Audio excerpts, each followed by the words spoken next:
So Iowa just played their first preseason game today, and look, I'm gonna say it. It doesn't winning in preseason doesn't mean that much. They won by double scores. They won by 55 points. They were going to obviously win that game very comfortably anyway. It made absolutely no difference. But I'm gonna just talk about this Iowa team right here, and man, I think they're good. I genuinely do. They are somehow not top 25 in the nation. They're not one of the favorites to win the Big Ten, and I don't see it. I don't see it because, yes, Caitlin Clark's gone. Yes, Kate Martin's gone. Yes, Gabby Marshall is gone. But, they made the final. They made the championship game 2 years in a row. You're looking at a team who's still got some firepower, and Lucy Olsen looked very, very good today. And Lucy Olsen looks like a genuinely good player. Furbach, Hannah Stolke, the whole team can light it up from three. And that is the one thing about this team. It doesn't really matter who it is. Everyone on this team can hit the three. They still got O'Grady there in the middle who gave them good minutes in the other years. But, their whole team, they're just hitting shots. And again, this is a good starting five.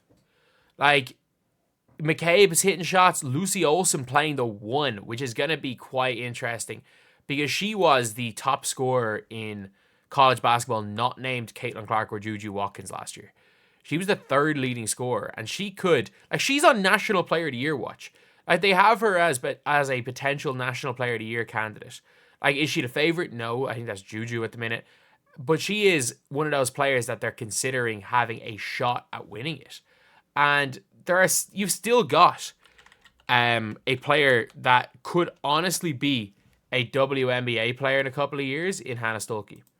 Hannah Stolke is super. The thing with Hannah Stolke is she's kind of got a bit of everything as far as her ability to play is concerned. She's a type of player that can play the five, as you saw last year. She played inside with that team. But realistically, she is and I know she wasn't a top 50, I think she was a 45th recruit or something. She was a 4-star. But last year, she was playing the five. She was second team all Big Ten. And as a freshman, she didn't start any games, only played 6 minutes a game. But as a sophomore, she averaged, what'd she average points-wise?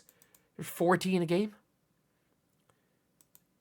And she averaged 14 a game. And sorry, only 10 minutes, just over 10 minutes a game as a freshman. But 14 a game is very, very good. And Stolke, obviously, she can play on the wing a bit.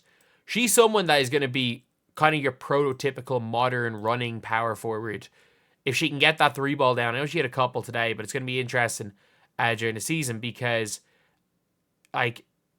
you could see her, she was taking it from Stolke was taking it off from the perimeter. But Lucy Olsen's going to be a huge get because she's someone that, with the spotlight of Iowa, we could be looking at potentially a second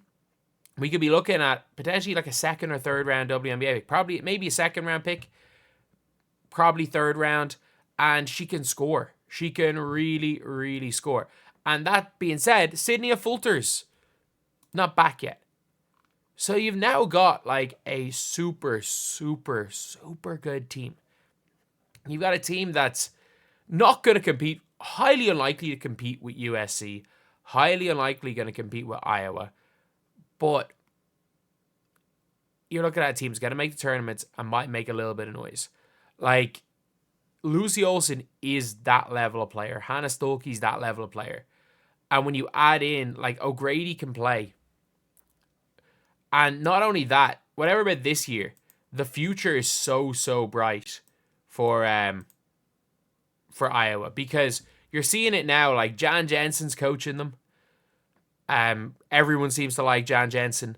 You're seeing so many 5-star recruits that have Iowa on their list. And all it takes is 1 to 2 of those. I'm just saying right now, Kate Martin made the WNBA out of Iowa.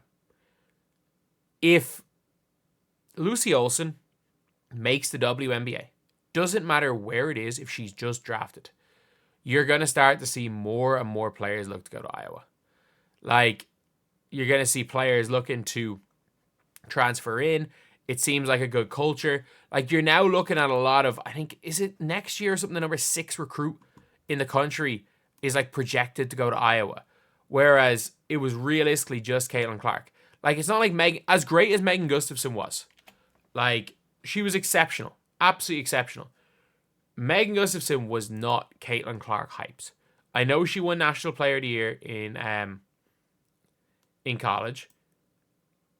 But it's not like she was this unbelievably sought after recruit or like Caitlin Clark level top 5 recruit. She just balled out at Iowa under Lisa Bluter. And now with Jan Jensen as a coach, it seems like you're looking at the pipeline of Iowa. Like, I know she didn't make the WNBA, but you've got Monica Sinano, who was drafted, Meg Gustafson drafted, Caitlin Clark, Kate Martin drafted, Gabby Marshall probably a 3rd round pick if she entered the draft. So you're now looking at a pipeline of Iowa to the W, and Iowa with like not just success this year. You're counting there at 4 players drafted and 1 player that would have been drafted if she said she was if she'd entered drafting Gabby Marshall. So potentially in the last 5 drafts, you would have had 5 drafted players. So again, there's a very big difference between being a 3rd round pick and never making the league and being drafted and playing like 3 of them. Still, you got 3 players in a rotation for the WNBA. Gustafson could be a starter in quite a few teams. Caitlin Clark. And now you've got yourself, whatever about Lucy Olsen, I think she'll be drafted somewhere because people are going to be watching the Iowa games. I think she'll get a pick somewhere. But I think Hannah Stuelke is a given. I think just with the way the WNBA is going, she is a track star. She is a 6'2" track star who can shoot a little bit, can handle a little bit, can guard bigs. Not quite 6'7" bigs, but can guard bigs. Can play the 4. Can be like that ultra athletic 4. I think it's a given Hannah Stuelke gets drafted. And you're going to look at Hannah Stuelke now as a senior next year with maybe a couple of like high recruited freshmen coming in, thinking, especially guards, thinking like, if you're a passing guard and you have Hannah Stuelke on your team, you're like, cool, I can just throw the ball forward and, you know, I can get 4 assists a game of Hannah Stuelke running.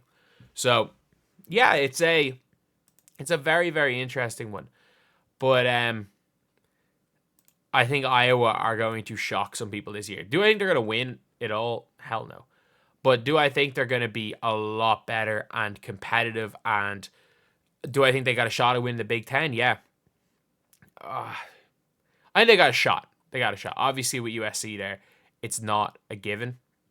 But I think they've been completely written off because Caitlin Clark, Kate Martin, and Gabby Marshall are gone. But they are still a pretty damn good team.